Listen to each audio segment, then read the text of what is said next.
कक्षा 7 के प्यारे विद्यार्थियों, आज हम अगला पाठ लेने जा रहे हैं। सच्चा तीर्थ यात्री 5वां पाठ है आपका पुस्तक की, जो आपकी पाठ्य पुस्तक भाग 1 है, उसमें 5वां पाठ है सच्चा तीर्थ यात्री।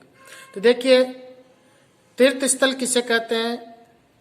तीर्थों के बारे में आपने सुना होगा, ऐसे स्थल जहाँ पर मन की और तन की पवित्रता के लिए लोग यात्रा करते हैं, वो तीर्थ स्थल कहलाता है। और जो अपने मन की और तन की पवित्रता के लिए जहाँ हम स्नान करने के लिए जाते हैं, यात्रा के लिए जाते हैं मंदिरों में, तो वो स्थल कहलाता है तीर्थ स्थल। हमारे देश के अंदर बहुत सारे तीर्थ स्थल है और बहुत सारे यात्री है उन तीर्थ स्थलों पर समय समय पर यात्रा करते हैं, जाते हैं। तो देखिए, आज हम इस पाठ के अंदर पढ़ते हैं कि सच्चा तीर्थ यात्री कौन है और क्या है, और वो किस तरह से सच्चा तीर्थ यात्री है, इसके बारे में आज हम इस पाठ का पठन करते हैं। देखिए, इसमें पहला सवाल है, तीर्थ स्थल किसे कहते हैं? तो वह पवित्र स्थल जहाँ पर लोग अपने मन की और शरीर की पवित्रता के लिए यात्रा करने के लिए जाते हैं, वो स्थल तीर्थ स्थल कहलाता है। क्या कभी आप किसी तीर्थ स्थल पर गए हैं? तो ये इसके क्वेश्चन का जवाब आप अपने स्तर से दे सकते हैं, क्योंकि हमारे देश के अंदर बहुत सारे तीर्थ स्थल है और ऐसी बहुत सारी जगह हैं जहाँ पर आप अपने घर वालों के साथ गए होंगे। जैसे आपका पुष्कर है, हरिद्वार है, इसके साथ साथ जैसे आपका बद्रीनाथ है, ये बहुत सारे तीर्थ स्थल हमारे देश के अंदर हैं। तो देखिए, हम पाठ पठन करते हैं, आओ पढ़ें। किसी समय मध्य भारत के एक गांव में किशन और बिशन नाम के दो वृद्ध यानी बूढ़े लोग रहते थे।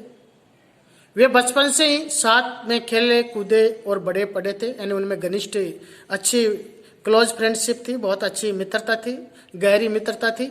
इसलिए वो बचपन से ही दोनों बच्चे साथ में, यानी किशन और विशन दोनों साथ में ही बचपन से रहते थे, खेलते कूदते थे, बड़े हुए थे।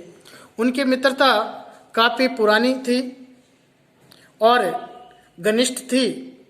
किशन धनी व्यक्ति था, वह हमेशा धनोपार्जन में लगा रहता था। और देखिए, उनमें से जो किशन नाम का व्यक्ति है, वो बड़ा अच्छा व्यवसायी था और हमेशा धनोपार्जन का अर्थ होता है धन कमाने के लिए, धन का उपार्जन करने के लिए, यानी धन कमाने में लगा रहता था। और उसका काम बहुत फैला हुआ था, यानी बड़ा अच्छा बिजनेसमैन था, उसका काम बहुत ज्यादा फैला हुआ था। उसके पास रुपये पैसे की कमी नहीं थी, किंतु उसके पास समय नहीं था। विशन एक सामान्य किसान था, वह न तो धनवान था और न ही निर्धन था, यानी वो मिडिल क्लास का था, न गरीब था न अमीर था। वह खेती करके अपना और अपने परिवार का भरण पोषण करता था और वह बहुत बड़ा दयालु और प्रसन्नचित्त व्यक्ति था, हमेशा खुश रहने वाला था।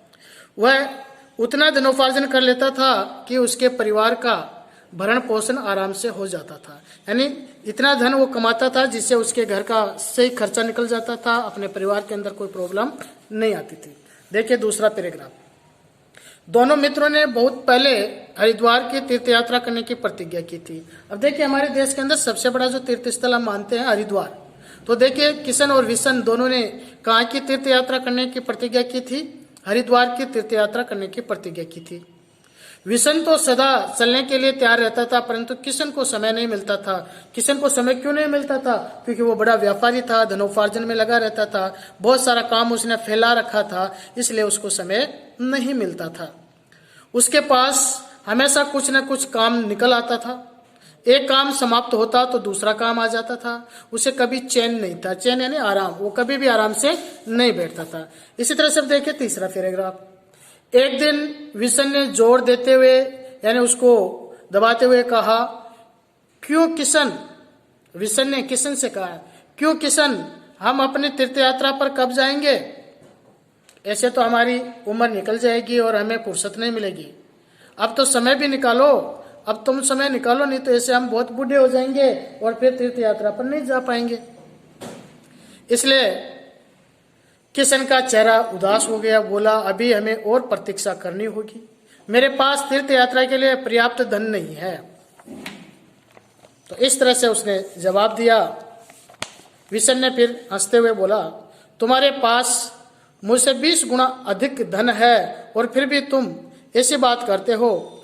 आत्मा की पवित्रता और मन की संतुष्टि से बढ़कर और कुछ नहीं है। देखिए, सबसे बड़ा धन क्या होता है? मन, आत्मा की पवित्रता और मन की संतुष्टि, यही तो सबसे बड़ा धन है और इससे बढ़कर कुछ नहीं होता।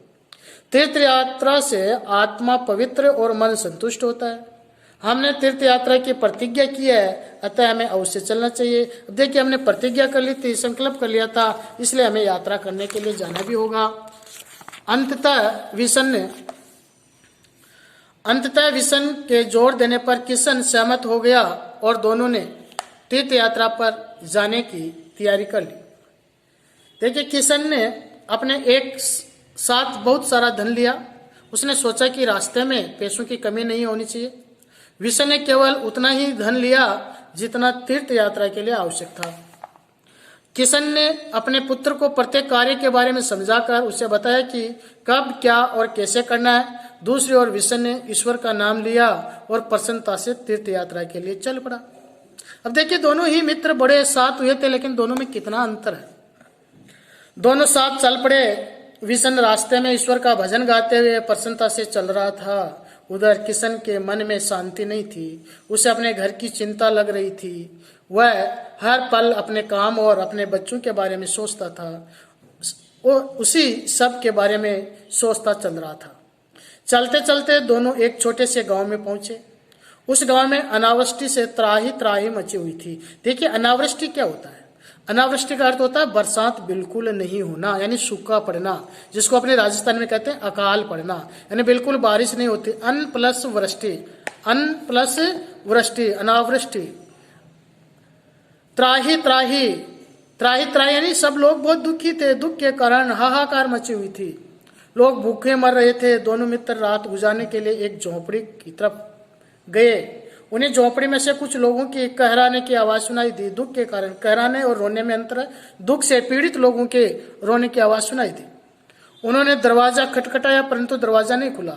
विषय ने दरवाजे को धक्का दिया तो दोनों अंदर का दृश्य देखकर हैरान रह गए।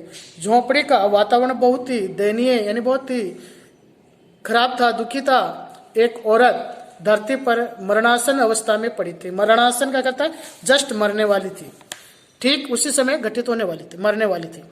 पास ही एक दुबला पतला बच्चा चटाई पर पड़ा लंबी लंबी सांसें ले रहा था और वो भी भूख से बहुत दुखी था। तो देखिए, इस तरह से ये अनावृष्टि का यानी अकाल का दृश्य था। तो आज आप इनमें से कुछ शब्दार्थ लिखेंगे, जैसे अनावृष्टि, धनोपार्जन और इस तरह के जो शब्दार्थ स्पष्ट रूप से आए हैं। आगे हम अगले वीडियो में पाठ का पठन करेंगे। तब तक के लिए नमस्कार।